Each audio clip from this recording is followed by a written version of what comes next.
Thanks, Numerous. So, hello everyone. My name is Munir. I'm an ST2 radiology trainee in the Northwest.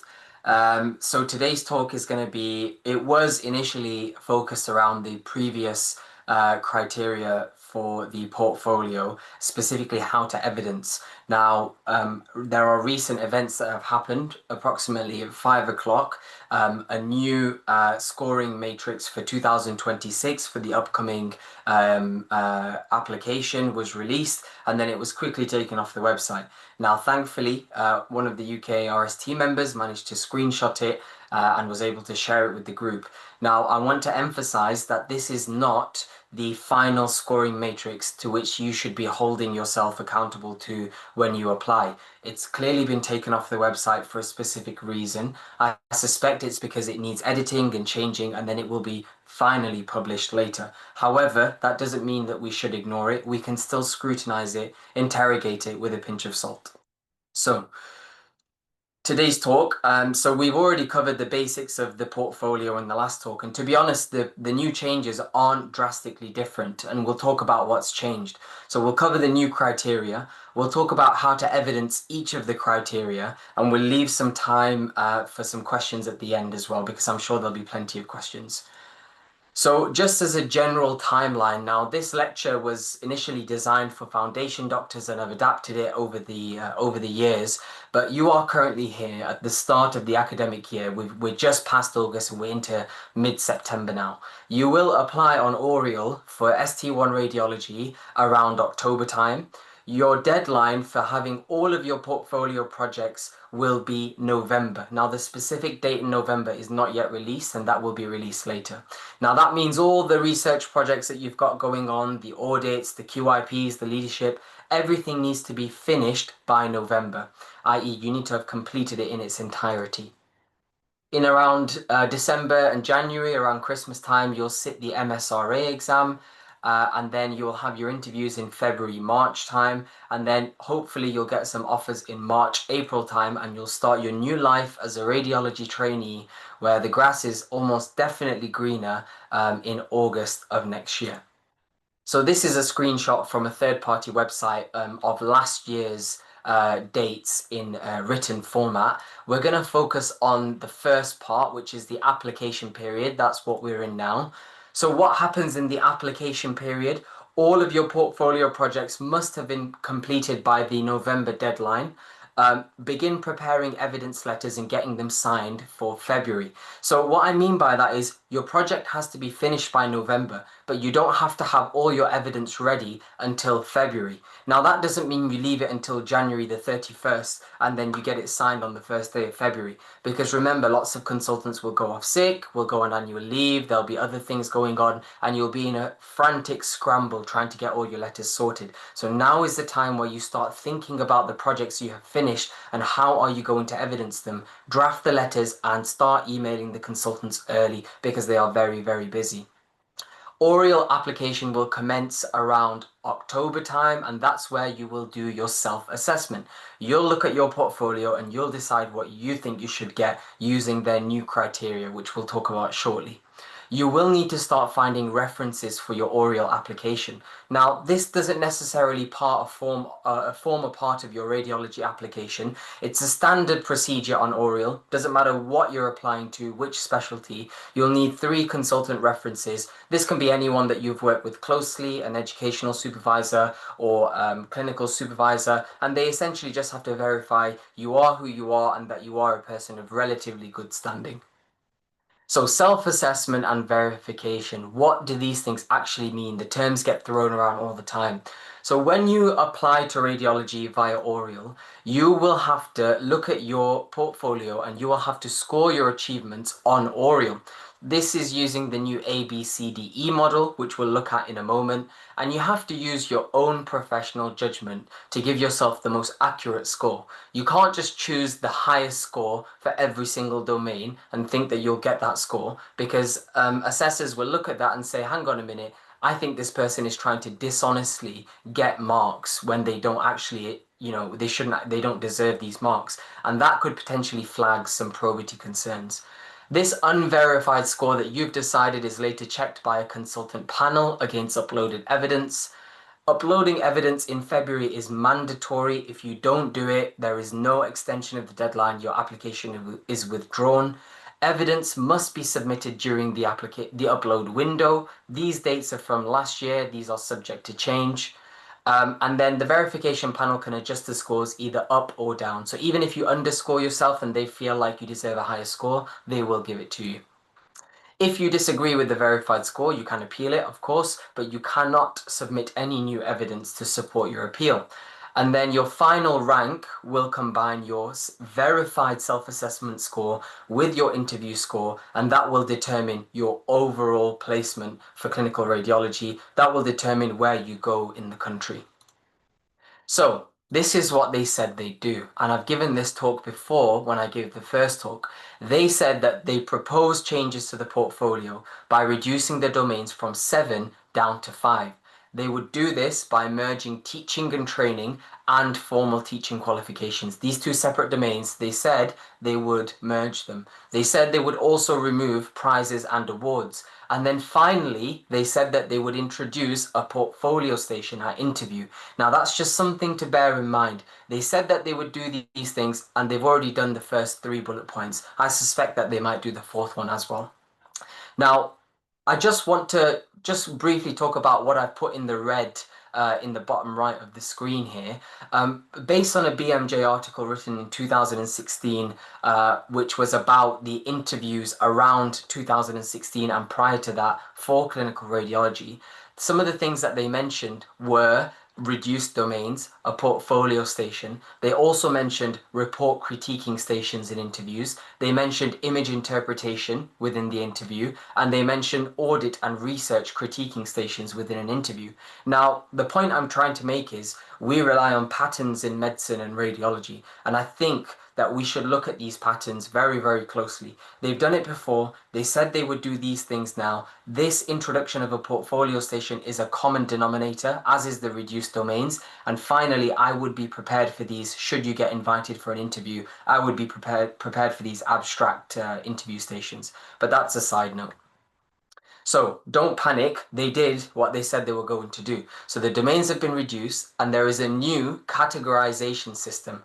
Candidates must now select a descriptor A, B, C, D, or E that most closely matches their achievement. So A is 4 points, B is 3 points, C is 2 points, D is 1 point, E is nothing. Now these aren't arbitrary scores. They've listed in the document that was quickly deleted off the website. They've listed what criteria would necessitate a score of A, B, C, D, or E, etc. Other things to bear in mind that they've mentioned is that only one single continuous document can be uploaded per domain. And this is quite similar to some of the other specialties like surgery and ACCS, where essentially they want you to combine all your documents into a single PDF using any kind of software that you can get online. And that's what they want you to upload, rather than you uploading multiple documents and then they have to open and download each single one. But bear in mind that these large files with combined PDFs might have quite a large megabyte size, and that means that it could cause download problems. And interviewers have, the assessment panel have specifically stated they only have 10 minutes to look at your portfolio. If 5 minutes are spent downloading it on a dodgy Wi-Fi connection, then you've only got 5 minutes to actually score anything in the portfolio and you risk losing points. So really have a think about your file sizes. Only evidence that you have gotten after your first undergraduate degree or within the last 10 years can be used. Now, if you've been around the game for more than 10 years, then fair play to you. Radiology is definitely the right choice, but you can only use things within the last 10 years. Furthermore, any achievements that you achieved in college or high school will not be counted. It's after your first undergraduate degree, so for example, medicine. Overclaiming is flagged as a probity issue. We've already said this. If your score is widely different to the score that the one that you thought you got is widely different to the one that you actually got, then this could potentially flag a probity issue and potential GMC implications, but it's very rare that this happens. Pending achievements cannot be claimed. Like I said, November is the deadline. Everything has to be submitted and accepted. Nothing can be pending. There is an emphasis on domain number one, which is commitment to specialty, which has double weighting. Now, this is quite interesting actually, because a lot of people apply to radiology as a backup or as just an extra thing. They also apply to surgery or medicine or ACCS, and that's the thing they really want to do. And radiology is just another one. But because these people have such strong portfolios and lots of achievements, they still get invited for an interview. Their MSRA scores are through the roof. Now, when they get to the interview, they have absolutely nothing to talk about regarding radiology, and it's kind of awkward. Really, I've spoken to a friend who's been through this. It's awkward to say you've not done any taster weeks or you don't really have much experience with radiology. So for this reason, commitment to specialty, which is arguably the easiest domain to get points, is double weighted, which means if you're serious about it, you're more likely to get in. You can use the same achievement across multiple domains. For example, if you published a research paper and you also presented that research paper at a conference, you could, potentially, if it crossed multiple domains, then you could get multiple points, and there's no problem with that at all. So we've already gone through this. A is 4, B is 3, C is 2, D is 1, E is 0, and each of these will have specific criteria that will allow you to pick the correct letter. Verifiers will review evidence and either upload or adjust the letter awarded, and final verified score is based on the letter to score conversion, i.e. the final score that you got, decided by the verification panel. Now, if you do the maths, 5 domains, maximum 4 points per domain, the maximum amount of points you can get is 20. So start doing your self-assessment now and see if there are any more points that you can squeeze in. So let's move on to domain number one. I've essentially screenshotted the domain and then I've just summarized it in bullet points based on what the points are relating to. So for commitment to specialty, for maximum points, category A, 4 points, you need 2 taster weeks, 1 taster week or 1 other experience, which is, for example, a clinical research, elective placement or something like that, or 2 other experiences. Interestingly, they've not listed MDTs here as an experience within radiology. And there was some contention with some of the foundation doctors who have said, if I go to 2 MDTs, will that count as an experience? I said, I've never seen that before. It's not been on any of the criteria. Now it's definitely not been listed on the criteria that's been leaked recently.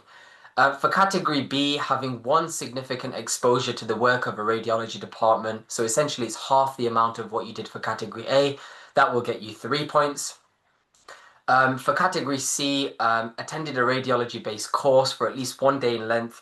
Honestly, I've no idea what a radiology course is. If you have a valid one, get in touch with me and show me what it looks like. Show me your evidence and I'll try and critique it for you. And then finally, attending a radiology conference will get you D points, which is essentially 1 point, and nothing for category E. So what are some of these multiple significant exposures? What does that actually mean, multiple significant exposures? Well, multiple means 2 or more. Significant exposure means a contact with radiology, such as a taster week, an elective placement, or a clinical research project. Now, if you want to evidence elective placements, you need an official university document or a letter that states you did that placement. If you want to research a if you want to evidence a clinical research project, you'll need a letter that really explicitly states exactly what you did and why it deserves category A, B, or C points. And then finally, taster week. So this is what most people will have is a taster week. So let's talk about taster weeks and let's talk about letters for taster weeks. So this is my letter for a taster week.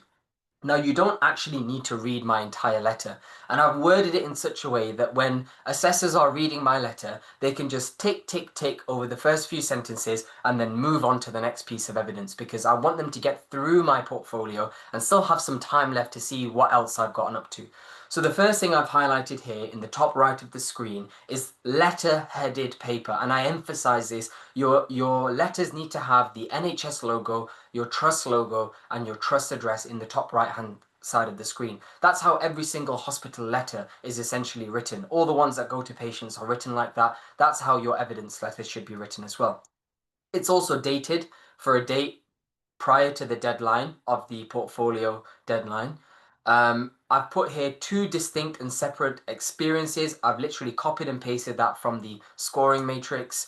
I've put the two experiences, which was general diagnostic radiology and interventional radiology. And then finally, I've also mentioned that the IR aspect in my local hospital was a tertiary HPB and vascular center as well.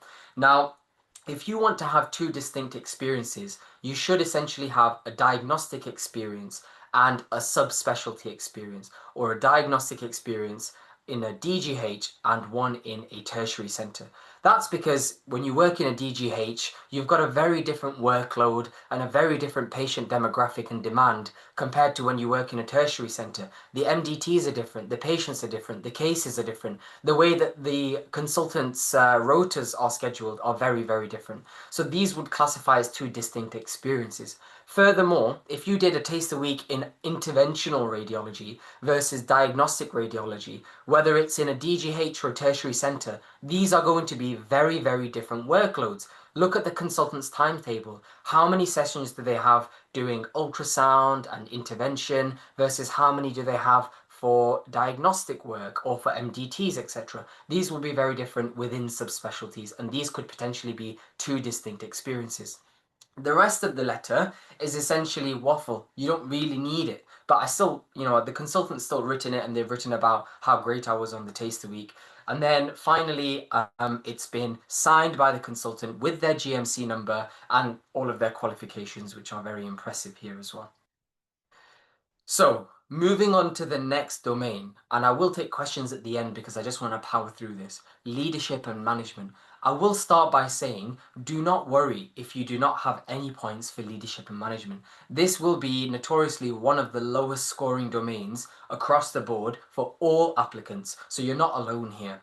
So for category A, you essentially need a national radiology leadership role. Now, in the past, I thought this could have been anything, any kind of society that you've formed that has grown to a national level with people from all over the country, all over the world. I thought that would suffice, but they've stated very clearly in the leaked document that it should be something affiliated with the Royal College of Radiologists or any of the subspecialty colleges. For example, the British Society of Interventional Radiology or the British Society of Gastroenterology Radiology, etc., BISGAR. So any of these official endorsed roles will essentially score you category A 4 points. And I imagine it's a very small amount of applicants that will be getting this score.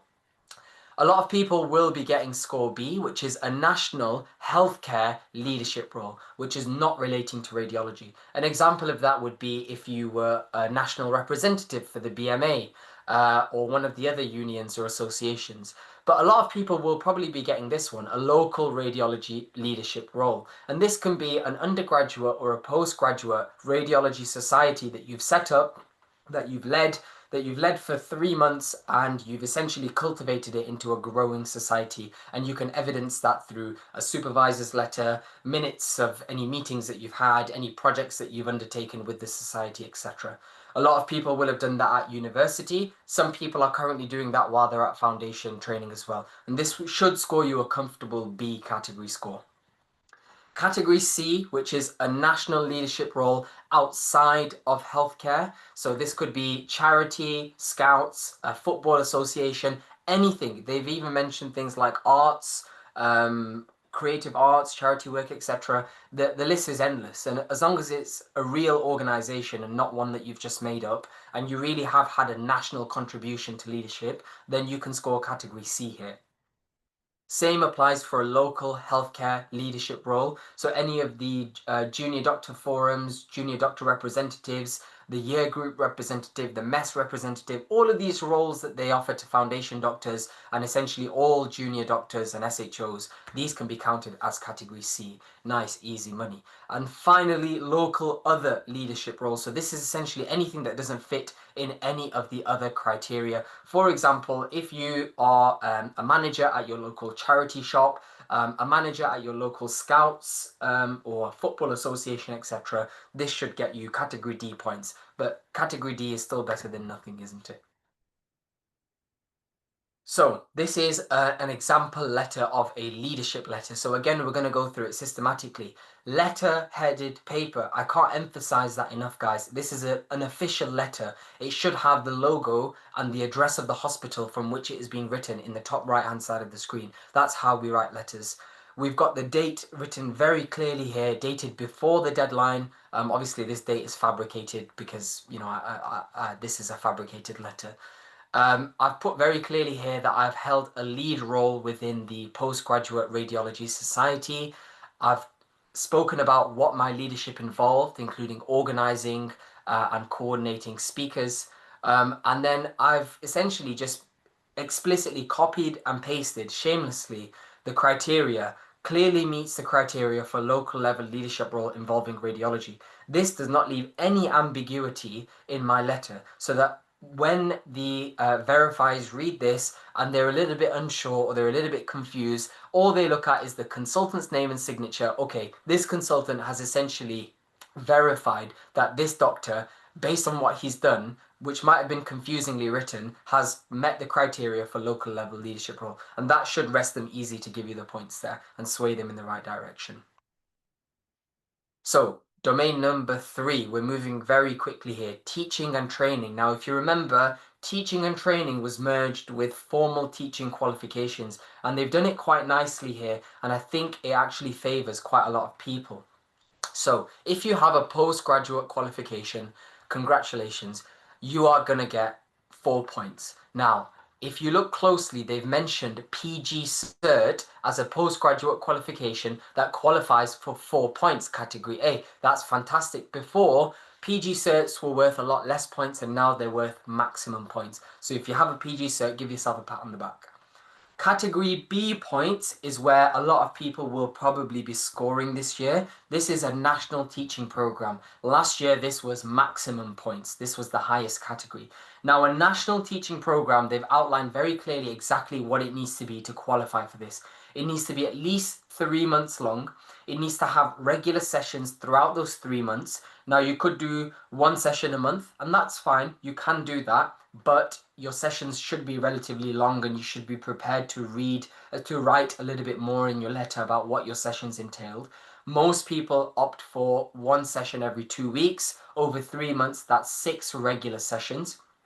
You should have been the lead organizer or the presenter or both. You don't necessarily have to present, but if you are essentially the driver of this teaching program, then you are the lead on this. You could be organizing speakers and that's all you do, and you get consultants and registrars from other specialties to deliver the teaching. That's fine. You are still delivering that national teaching program. Or you could be presenting it yourself as well.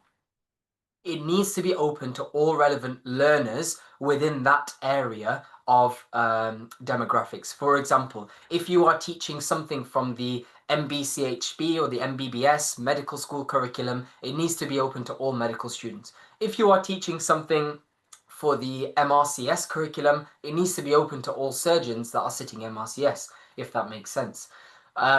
Now, the final point that I've put here is that your teaching program needs to be formally endorsed by the course curriculum, for example, MBBS or MBCHP. Now, this was a little bit confusing, and I have no doubt that this will be confusing quite a lot of people. Essentially, my understanding of this is that the teaching program that you deliver needs to, number one, be in line with the curriculum for some sort of formal course. For example, the medical school undergraduate curriculum, or the core specialty trainee surgical curriculum, or the core internal medicine trainee curriculum. It needs to be based on that official curriculum. Secondly, it needs to be formally endorsed by someone who delivers that curriculum or someone who has responsibility for that curriculum. So for example, you could speak to the undergraduate lead for education at the local university in your trust, and you can say, hey, I want to do a national teaching program, but it needs to be formally endorsed by yourself and it needs to meet the undergraduate medical school curriculum for a certain topic. They'll say, sure, here are the topics that come under the acute abdomen for medical students. I endorse this. Please can you make the slides, show me the slides. Once I've checked them, you can deliver them to not just our medical school, but to all the medical schools. in the country. Now, that would be an ideal scenario, wouldn't it? But unfortunately, I don't think that's going to happen for a lot of people. If you do manage to get formally endorsed by someone at the local university who's responsible for the course, it's likely that they will restrict the attendees to only that university, if that makes sense. They don't really necessarily want to be responsible for endorsing something that could be open to all the universities. That's just something to consider. I'm not saying it's definite. I'm not saying you should be crying and thinking my national teaching program is useless because it's not formally endorsed. All I'm saying is this is what they've said and this is my understanding. I would really encourage you guys to discuss this with colleagues, discuss this with supervisors and tutors, get your own understanding of what they mean by this sentence in the criteria, which you can read from the PDF on the group chat, and word your letter in such a way that it meets the criteria to get category B points. Okay, that's all I'm going to say on that, and we can talk about it at the end if anyone has questions. Category C points is teach the teacher courses. This was present before as well. So teach the teacher course is basically like a 2-day or a couple of weeks course that you can do about how to teach other healthcare professionals. Here are some examples. Oxford Teach the Teacher costs money. It can be reclaimed on most study budgets, but it's 2 days and it's nice and quick, so you can get C points for that. Train the Healthcare Trainer is free with an NHS email. And I did the Michigan University IMHPE on Coursera, which was free. It was a 6-week online course that you do over the 6 weeks gradually. And, I managed to get the points for Teach the Teacher for that course as well.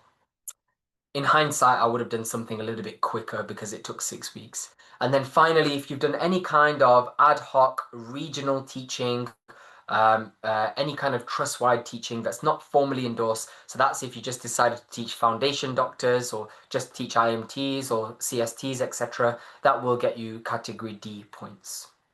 Okay, so how to evidence your teaching program. So again, letter-headed paper, top right-hand side of the screen, and it's got the address of the hospital. It should have a date, but I've not put a date on this letter, but that's fine because I've put the dates in between which the teaching program took place, which clearly state that it's been 3 months. Leading and delivery of a national teaching program, very explicit there. I've also outlined my sessions so that the verifiers can see I've done them regularly over the 3 months. And then finally, I've stated that at least 2 hospital trusts were involved and that formal feedback was collected and reviewed as acceptable. Now, this last part is extremely, extremely important. The verification panel do not have time to look through your 100 Google form feedbacks from medical students across the country saying how great your teaching was. What they want to see is a letter that says, the consultant who is supervising and signing this letter has reviewed the feedback and it is acceptable. That is satisfactory for them. Okay, and finally it's been signed by the consultant with their GMC number and their signature, etc. This is an example of my Teach the Teacher certificate. It's a very basic certificate, but yeah, this was my 6-week course certificate. So moving on to the penultimate domain, audit and quality improvement. This is essentially unchanged. So for category A points, the big money, you need 2 radiology audits that show a change in practice. Hopefully by now you've all got that, or you're all essentially finalizing that by now. Category B points is basically half of the above. It's 1 radiology audit that showed a change in practice. Category C points is 1 other audit that's not radiology based, but still showed a change in practice. And then the final category is 1 other audit that you've essentially just contributed on to get your tick off for the ARCP for foundation training. Okay, now what do they mean by radiology audit? That's a very common question that people ask. Radiology audit is any audit that has imaging as a focus. Now you could be working on orthopedics and somebody says, hey, can you do an audit on all the missed humeral fractures that have gone through ED that also orthopedics have missed as well? That is radiology focus. It's all about missed humeral fractures on x-ray, isn't it? So that would class as a radiology audit, even though it's signed by a consultant orthopedic surgeon. Second question that's commonly asked is, what does it mean by a change in practice? It's essentially just that. Have you changed practice? Now, you could change it for the better or you could change it for the worse. Now, I wouldn't be too keen on evidencing practice that you have essentially made worse in your hospital. So essentially, you are showing a change in improvement in all of your projects, okay? And you have to show that numerically, either with data or with some kind of metric that you can measure via a 2 audit cycle. So you've done something, you've audited something, you found a problem, you've done a change, you've audited it again, and you can show hard evidence that you have improved practice. So yeah, we've talked about these things. What does it mean to lead? Lead means that you are the main driver from planning to implementation. Now, even if you are the lead, but you have a minion army of foundation year 1 doctors that just want their ARCP sign off, they're doing the data collection, they're doing the data analysis, that doesn't matter. You are still the lead of that project so long as you are guiding them and you are there for their questions. The letter that you will need signing, or the evidence that you will need to show, is a letter that states your involvement, signed with the consultant's GMC number. You will also need to upload a copy of the audit slides showing a change in practice, and you may need to upload an abstract showing the change in practice if you don't have any slides because you've not presented it. So you might just need to write up your project as an abstract and submit that as well. Now remember, you'll essentially be submitting this as an entire combined PDF. So your letters and your slides and your abstract, etc., will all be combined in one single PDF. And if you've got a PDF with lots of images, because your slideshow had lots of images, then it's going to be very data heavy and difficult to download. It might be worth deleting some of the slides that aren't necessarily relevant and keeping the ones that show a change in practice for when you actually submit and upload your evidence. So this is my evidence for my audit. So again, letter-headed paper with the address in the top right-hand side. A radiology-based audit, radiology-based quality improvement project, very explicit there, which consisted of a 2-cycle audit. To be honest, I wasn't sure whether I should include QI project or 2-cycle audit, so I just included both of them. Because essentially a QI project is comprised of a 2-cycle audit. I've stated very clearly that it's demonstrated an improvement in practice. I've also outlined the aims of the audit, and finally I've re-emphasized that there was a change in practice as well after the 2nd cycle. And finally it's been signed by a consultant with their GMC number and their stamp. So moving on to the last domain, we're nearly there, guys. We're rattling through this. Academic achievement. So again, this was a separate domain last year, and essentially it's relatively similar, but there are some changes and we don't have all the information because the screenshot cuts off right at the end, but we're going to talk about it anyway. So category A points. A postgraduate master's, an MD or an MRes will get you category A points. If you don't know if you have one of these things, it means you don't have one of these things. If you have one, you'll know you have one because you worked really hard for it. Or you can have a radiology-based publication as first author. That is gold dust. That should get you category A points any day of the week. To evidence your postgraduate degree, you'll need a degree transcript and a certificate. To evidence your first author publication, and any publication for that matter, you'll need a PubMed ID. You'll need a copy of a PDF of the publication. You cannot use a letter of acceptance from a journal to say, hey, we've accepted it, but we just haven't printed them and processed it yet. So you don't have a PubMed ID yet. That will not suffice. You need to essentially have a PubMed ID. For category B points, you need to have radiology. You need to have a radiology paper as a co-author, or any kind of research paper as a first author, or a radiology case report as a first author, and finally, a radiology-based oral presentation or poster presentation at a national conference as a first author. And if you think about it really, these are all first authors, aren't they? Category A and B are essentially all first author contributions. They just get progressively less radiology and less impressive, I guess, as you go down. Now, if you want to evidence any kind of oral or poster presentation at a conference, you'll need the event program which states your name and your project. You'll need a certificate that you've actually presented or attended the conference, and you'll need to upload your slides and your posters as well. And remember, image heavy slides and posters will have lots of data. Try and compress those down as much as you can. So category C was slightly compressed. So we're going to focus on category C here on the left-hand side. It was cropped. So we know that you'll get category C points for a smaller journal publication as first author. Now, for the astute of you, you would have realized that this criteria here, having at least one peer-reviewed publication as first author, sounds awfully similar to category B criteria, which is having at least one peer-reviewed publication not relating to radiology as first author. These are essentially the same thing, right? Now, my opinion is that they've essentially made a mistake when they've typed this up. They have deleted it because they've made multiple mistakes throughout this document, and they will re-upload it as a final document or a final draft of some sort with information that is not ambiguous. However, my other interpretation is that what they meant by this is if you have any kind of smaller journal publication as first author, this should get you category C points. Now, if you've just written like a column in a journal or maybe like a letter to the editor, for example, which has been published, that should get you category C points.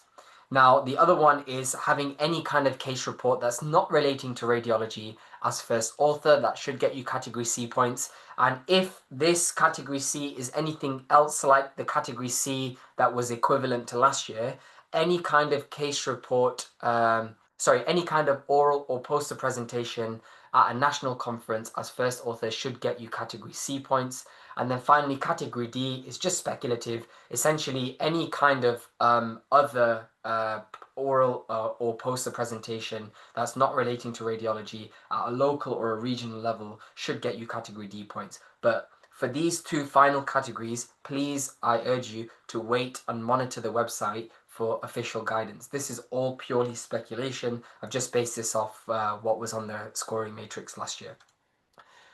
So what does evidence look like for this? So I've put here, this is a letter of acceptance to a conference which states I've been accepted and that I've presented. This is a letter of presentation that says I actually presented or attended that conference. And then finally, I've got a PDF document of my slides for the presentation that I did. Now, I also claimed for a prize because I won second prize for this, but they've essentially taken that out now. So, which is really unfortunate because people would win prizes and get really, really high points. And finally, if you're evidencing a publication, like I said, PubMed ID and a PDF copy of your publication as well. So, deadlines and evidences. Mid-November, await the official date, is when your portfolio stuff needs to have been completed. And every single time people ask, oh, do I need to have all my evidence by November? The answer is no. You know that now. You just need to have all your projects completed by mid-November, by the deadline, and then you have to have all your evidences ready for upload in early February. I urge you to start preparing these things early because you know consultants are extremely busy and your email will just fall to the bottom of their pile and you do not want to miss that deadline in February. All evidences must match exactly what is stated on the scoring matrix. When it comes out again, really read it in all the details, screenshot it, download it as a PDF, use ChatGPT to psychoanalyze the scoring matrix, and then look at what you have and look at your letters and cross-reference them. Do not write a letter, sign it, and then check how it applies to the scoring matrix. Do it the other way around. Look at the scoring matrix, write your letter based on that, and then get it signed. Your letters need to be signed by consultants, doctors. They are usually written by you. Most consultants will be happy for you to draft a letter, send it to them for checking and signing, but just check with the consultant as a formality and as a courtesy. Ask them if they'd be okay with that. Don't just assume that that's what they will do. And finally, they've specifically stated that in the last year's criteria, 4 pieces of evidence per domain were acceptable. Now it's only 1 piece of evidence per domain, which is acceptable. It's essentially one giant compressed PDF document, one giant combined PDF document, which is what you'll need now. In terms of what I use for references and support in preparing this and in generally just applying for radiology, UKRST was a lifeline, the WhatsApp group, Dr. Gabuli's help, Dr. Abira's help. These guys were replying live, answering all of our questions, hosting talks just like this. And I found it really useful. So big respect to them and show them some support. Radiology Cafe I thought was quite useful, but any website like Mind the Bleep, Radcast, Radiology Cafe, they'll have all the information about updates to the scoring matrix on their websites. And then finally, your so to speak Bible should be the Health Education England website for 2026 scoring matrix. If you don't know where to find it, just type in HEE 2026 scoring matrix ST1 and you should find it. It's the first link. Just really quickly, we've done talk number 1 in June. We did talk number 2 in August. It's September now, so we've done talk number 3. Around December time, early December, I'll be doing a talk about interviews and pay attention to that one because I suspect there will be some changes to the interview. Now, I appreciate a lot of people will be studying for the MSRA exam around that time. That's fine. I'm just preemptively just trying to get you into the mindset of the interview just so that you have some background. I am going to do another interview talk in February post MSRA exam so that you guys can really focus on the interview, but I just want to start introducing you guys to some topics, so some things that you can start to think about around December time, around the Christmas holidays. Okay, that was a whistle-stop tour, 45 minutes of continuous talking, and the chat box looks pretty populated. I'm going to stop sharing, and um, I'm just thinking what's the best way to go through this question box. Oh, thank you so much, Munir.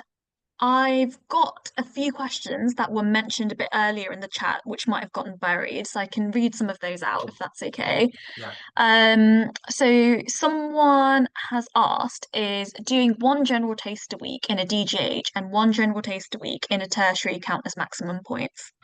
Yeah, so like I said before, tertiary centres and district general hospitals will have significantly different workloads and patient demographics and cases, etc.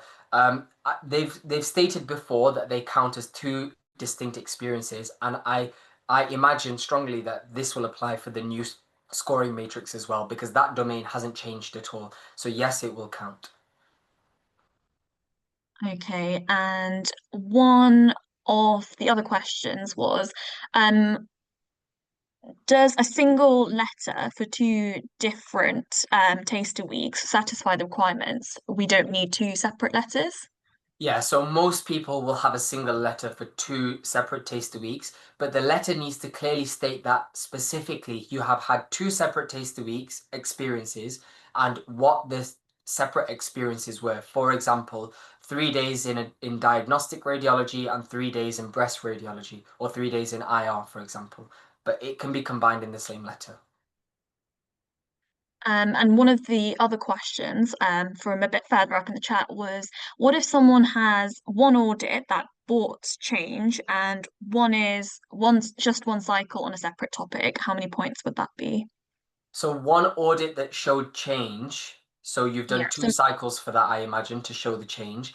And another one that only has one cycle. Well, you can't demonstrate change for the second audit. So you would only qualify for category B, which is one audit that demonstrates change. The second one is half completed, unfortunately. But you still have time. It's the 18th of September. You can do it. I believe in you, whoever it is. and then we've got a few more recent questions that have come up on the chat. Um, so does an F1 rotation radiology that includes both diagnostic and interventional experience count towards domain one, and what categories does this class as? Does an F1 rotation in radiology that included both diagnostic and interventional experience count towards domain one? And if so, which category does that class has? I didn't even know they did radiology experiences as a foundation doctor, but I imagine, yes, it would. Um, so for general surgery, for surgical applications, they have specifically stated that if you've done a general surgery foundational rotation, you cannot claim the same points as a taster week. Now, they've not stated this for radiology because nobody has a radiology foundation rotation. So what I would probably say is you could probably argue that your foundation rotation radiology counts as a single distinct experience. However, why leave it to ambiguity? Just go and get another taster week in radiology. Even if it's the same department that you've spent 4 months with, just say, hey, guys, I'm just jumping through hoops. I'm here for a taster week. Show me something I've never seen before. You know what I mean? That doesn't leave any ambiguity for when you do get your letters signed. And you can include it in your letter. I've also done an additional 4 months here. So they'll just be extra impressed by that. There, I think there was some questions about the first domain. Did you say that that was double points, the first domain? Yeah, that's what they said on the leaked document. They said that it has a double weighting. That would change the maximum score, I imagine, to 24, wouldn't it? I didn't do my Yeah, maths okay. correctly, yeah. And like I said, the reason why they've done that is because they want to know if the applicants are really interested in radiology or do they just have a strong portfolio and it's a secondary application.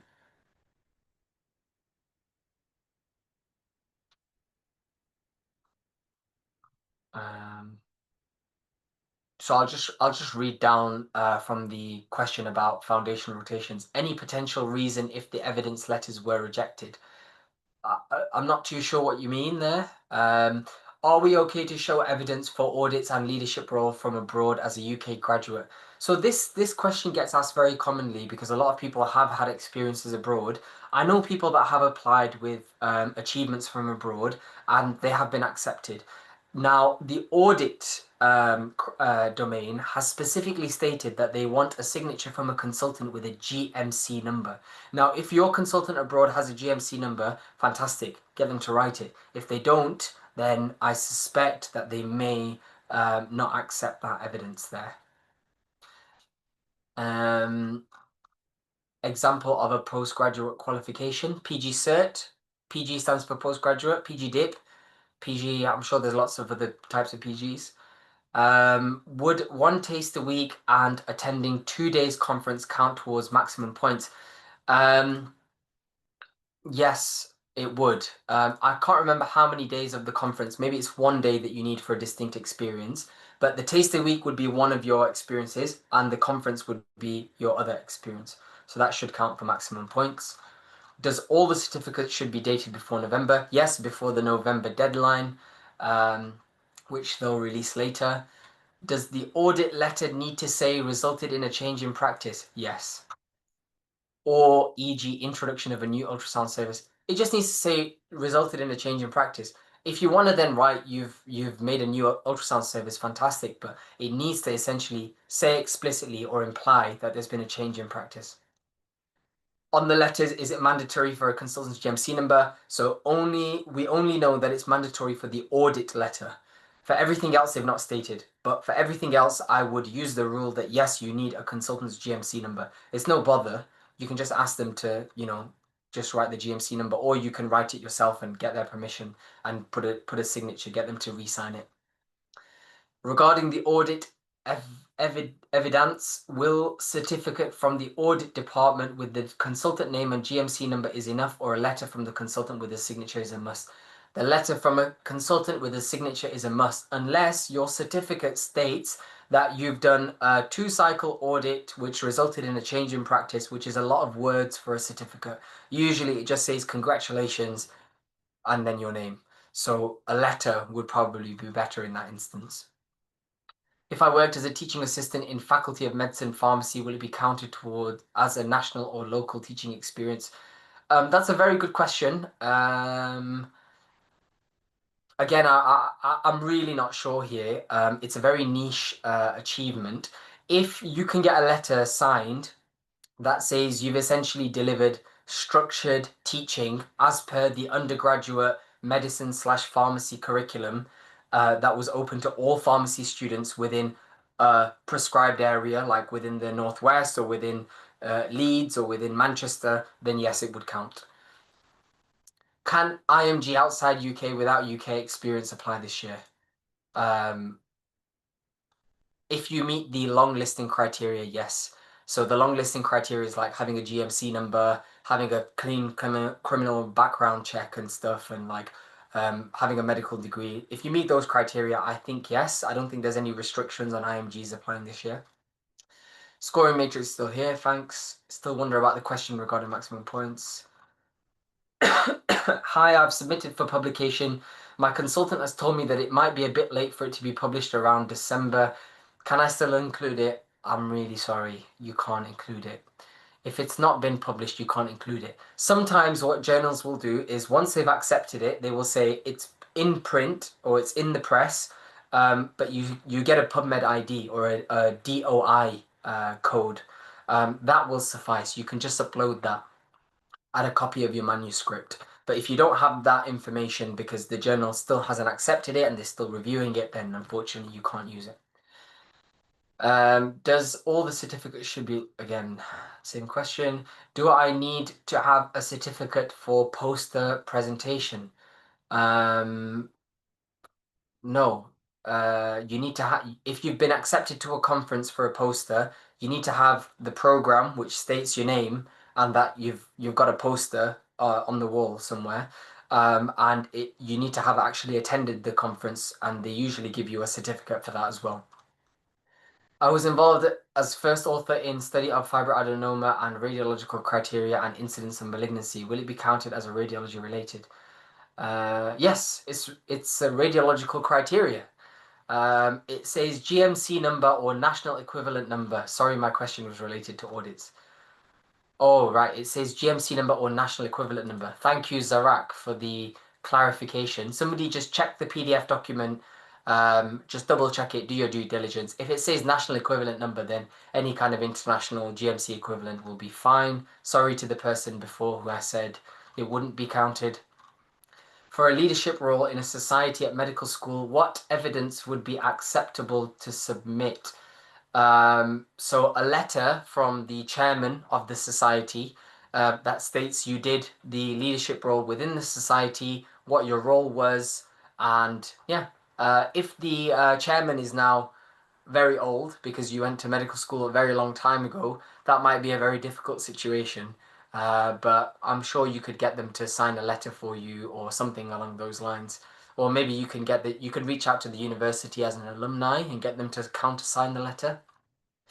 Does the trust need a seal from the trust? Needs a signature. Right, let's ignore that. What is the meaning of countersigned by a third-party feedback criteria from the teaching program? So what that means is that the consultant who is signing your letter for the teaching program has essentially countersigned your feedback. They've read the feedback and they've written, I think this feedback is fine. And then they've signed it. So that would be them countersigning third-party feedback. Also wanted to ask if there's an acceptable way of collating feedback. Yeah, Google Forms is the easiest way. Feedback form from today. If my second cycle of audit doesn't improve the practice, what should I do?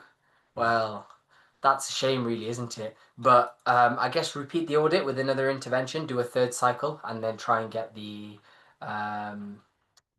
change in practice. Even if it's a 1% improvement in practice, you can write, legally you can write change in practice. Somebody DM'd me.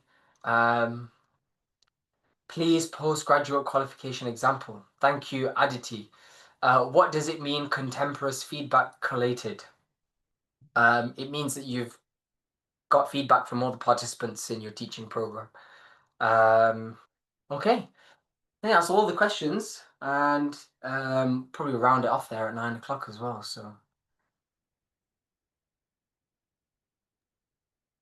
Great. Thank you Yeah, so much, Munir, and thank you so much for giving like such a great talk, which is very up to date.